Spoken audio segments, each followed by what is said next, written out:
Hi viewers, welcome to our channel. ప్రస్తుతం మనతో పాటు ఇమ్మంది రామారావు గారు సీనియర్ జర్నలిస్ట్ ఉన్నారు. వారితో ఒకసారి మాట్లాడదాం. సార్ నమస్కారం. సార్ నమస్తే బాబు.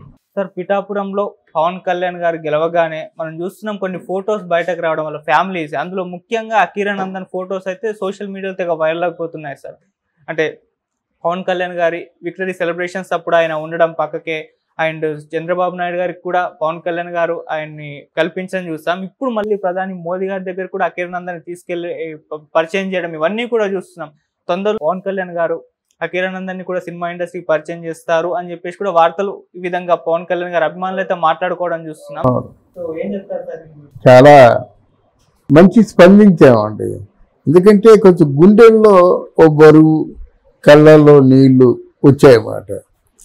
ఆ బాబు పవన్ కళ్యాణ్కి మొట్టమొదటిసారిగా పుట్టిన బిడ్డ అంటే మొదటి బిడ్డతో పొందిన పుత్రోత్సాహం ఏ తండ్రి కూడా తర్వాత బిడ్డలతో అంత పొందలేడు.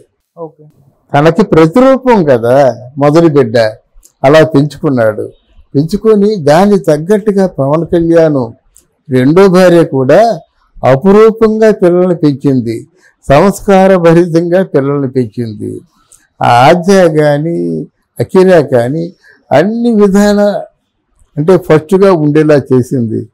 అన్నిటికంటే ముఖ్యం ఏంటంటే 6 అడుగుల 7 అంగుళాలండి. అంటే ఎదగడం కాదు, అంత ఉన్నతమైన స్థితిలో ఉన్నట్టుగా మనకు అనిపిస్తుంది. 6 అడుగుల 7 అంగుళాలు ప్రధాన మోదీ కంటే హైట్లో ఉన్నాడు. అక్కడ నాకేంటంటే అది ఎంత డిసిప్లిన్గా, ఎంత అంటే ఆప్యాయతగా పెరిగారో మనకు అర్థం అయిపోయింది.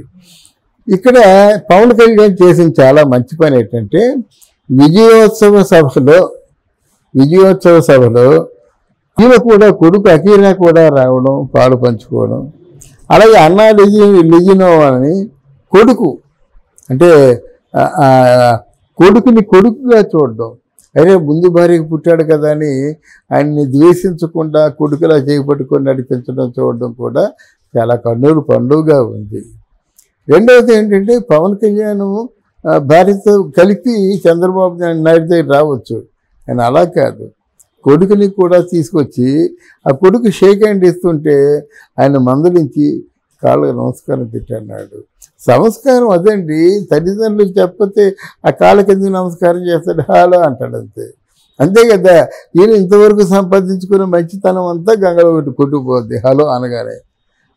తర్వాత ప్రధానమంత్రి తీసుకెళ్ళండి నిజాయితీగా, ఇది నా జీవితం ఒక తెరిచిన పుస్తకం అన్నింటిగా తీసుకెళ్ళదు. మా పాప, మా బాబు, నా భార్య, నాకు ఇలా 2 పెళ్ళిళ్ళు అయ్యాయి. మొదటి పెళ్లి కాదు, ఆయన ఇష్టపడి చేసుకున్న పెళ్ళిళ్ళు 2 అయ్యాయి.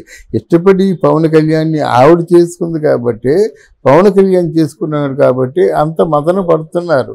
వాడే వాస్తవానికి విడిపోలేదు. పవన్ కళ్యాణ్ ఆద్యాన్ని చూడడానికి వెళ్తాడు, చక్కగా ఆవిడకి ఏమి కావాలో కొని పెడతాడు. అకీరాని చూడడానికి వెళ్తాడు. అకీరాకి వల్లమాలిన ప్రేమ తండ్రి అంటే ఆ కొనిదల వంశాన్ని తగిలించుకుంటాడు కానీ మిగతా తగిలించుకోడు. అలాగని ఆ కొడుగ్గా ఎంతో సగర్వంగా ఉండవలసినాడు ఇలా చేతులు పెట్టుకొని ఉండడం అంటే బెరకుగా ఉన్నటువంటి బెదరు చూపులు నాకు కొంచెం బాధ అనిపించాయి అన్నమాట. ఎంత విజ్ఞత గలవాడో చూడండి. అంటే కాసేపు నవ్వుపోతాడు, నవ్వకూడదేమో, మళ్ళీ ఆ నోరు వేసేసుకోవడం, కాసేపు వెనక్కి చేతులు పెట్టుకుంటాడు, కాసేపు చేతులు కట్టుకుంటాడు. అవి బాగా గమనించాలి. మనం గమనించినట్టయితే కొండంత సంస్కారం ఆయనలో కనిపించింది. ఆ మోదీ కూడా ఈయన్ని చూసి అకిరానందన్ చూసి ఎంత పొంగిపోయాడండి. అంటే ఏమిటి, ఇంత చిన్న వయసులో ప్రధానమంత్రి దృష్టిలో పెట్టాడంటే ఆయన దేశాన్ని జయించినట్టే కదా. పవన్ కళ్యాణ్తో వెళ్ళబట్టే అకీరాకి అపాయింట్మెంట్ దొరికింది, లేకపోతే అపాయింట్మెంట్ దొరుకుతుందా? అందువలన ఈ అకిరానందన్ మాత్రం చాలా అదృష్టవంతుడు. ఒకటి మాత్రం నేను చెప్తున్నాను, ఏదైనా మొదలు మనమే చెప్పుకుంటున్నాం, సినిమా ఫీల్డ్లో ఉన్న వాళ్ళందరికంటే అత్యున్నత స్థానానికి వెళ్ళి స్టార్ అంటే ఏమిటి, సూపర్ స్టార్ అవుతాడన్నమాట. ఈయన 100 కోట్లు కాదు, అది ఎన్ని కోట్లు అయిపోతుందో తెలియదు. ఎందుకంటే ఈ ఓల్డ్ ఇది హీరో. ప్రభాస్ ఉండేవాడు, ప్రభాస్ని మించిపోయాడు కదా. అలాగే ఈయనలో ఉన్నటువంటి విశేషాలు ఏంటంటే రఫ్గా రగ్గడ్గా ఉంటాడు, ప్లెజెంట్గా లవ్లీ బాయ్లా ఉంటాడు. అందువల్ల ఆయనకి మంచి ఫ్యూచర్ కూడా ఉంటుంది. రేపొద్దున క్యూలో ఉంటారండి ఆర్టిస్టులు. అంటే వీడు ఎంత చేసినా సంవత్సరానికి ఒక సినిమా చేస్తారు, అడవి చేసి సినిమా చేస్తానని తిరుగుతున్నాడు. లేదు ఎవరికి ఇవ్వద్దండి. అకిరానందన్ మాత్రం తిరుక్కున శ్రీనివాస్ చేతిలో కానీ, లేకపోతే రాజమౌళి అయితే ఇది యాప్ట్ అని పవన్ కళ్యాణ్ అన్నట్టుగా గుర్తు.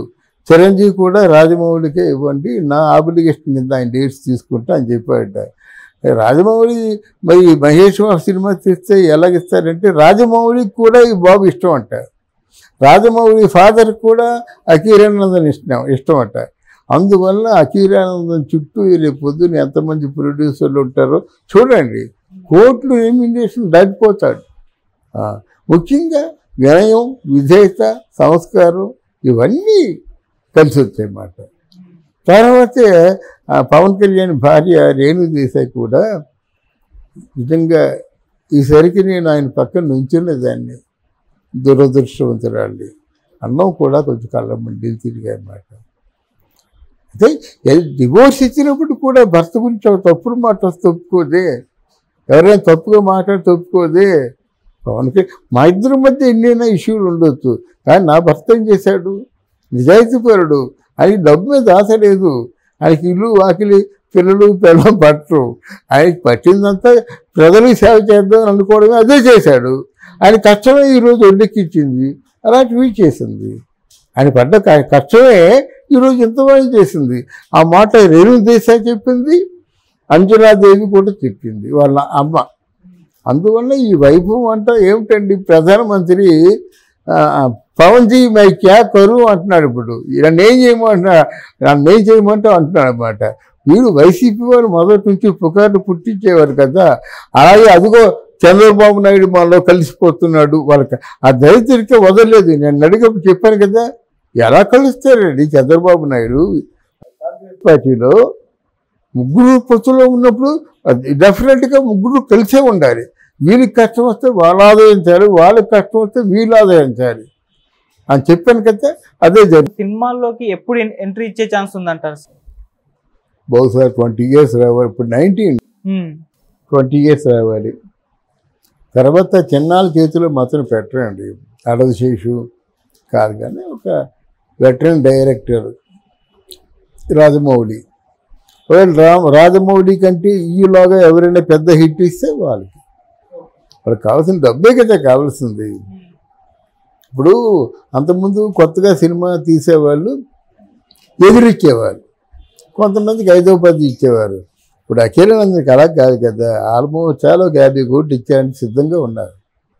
ఎందుకంటే వాళ్ళ నాన్న చీఫ్ మినిస్టర్ కదా, అంతా 50 కోట్లు ఇచ్చినా అన్నీ సవ్యంగా జరిగిపోతాయి. ఫైనాన్స్ కావాలి, 100 మంది ఉన్నారు ఫైనాన్సర్స్. థియేటర్స్ కావాలి, 100 థియేటర్స్ ఉన్నాయి. ఈ 5 సంవత్సరాలు కూడా ఆయన ప్రభు కింద లెక్క మాట. అందువల్ల ఎన్ని కోట్లు ఖర్చు పెట్టినా సినిమా తీస్తారు. నువ్వు అంటే చాలు, సినిమాలు తీసేవాళ్ళు ఎంతో మంది ఉంటారు. Thank you so much sir. Thank you Babu. Divorce ఇచ్చినప్పుడు కూడా భర్త గురించి ఒక తప్పుడు మాట వస్తే ఒప్పుకోదే, ఎవరైనా తప్పుగా మాట్లాడితే ఒప్పుకోదే. పవన్కి మా ఇద్దరి మధ్య ఎన్నైనా ఇష్యూలు ఉండొచ్చు, కానీ నా భర్త ఏం చేశాడు, నిజాయితీపరుడు. ఆయనకి డబ్బు మీద ఆశ లేదు, ఆయనకి ఇల్లు వాకిలి పిల్లలు పిల్లలు పట్టరు. ఆయనకి పట్టిందంతా ప్రజలకు సేవ చేద్దాం అనుకోవడమే, అదే చేశాడు. ఆయన కష్టమే ఈరోజు ఒడ్డెక్కించింది, అలాంటివి చేసింది. ఆయన పడ్డ కష్టమే ఈరోజు ఎంతమంది చేసింది. ఆ మాట రేణు దేశాయ్ చెప్పింది, అంజనాదేవి కూడా చెప్పింది, వాళ్ళ అమ్మ. అందువల్ల ఈ వైభవం అంటే ఏమిటండి, ప్రధానమంత్రి పవన్జీ మై క్యా కరు అంటున్నాడు. ఇప్పుడు నన్ను ఏం చేయమంటే అంటున్నాడు అన్నమాట. వీరు వైసీపీ వారు మొదటి నుంచి పుకార్లు పుట్టించేవారు కదా, అలాగే అదిగో చంద్రబాబు నాయుడు మనలో కలిసిపోతున్నాడు. వాళ్ళకి ఆ దరిద్రకే వదలలేదు. నేను అడిగప్పుడు చెప్పాను కదా,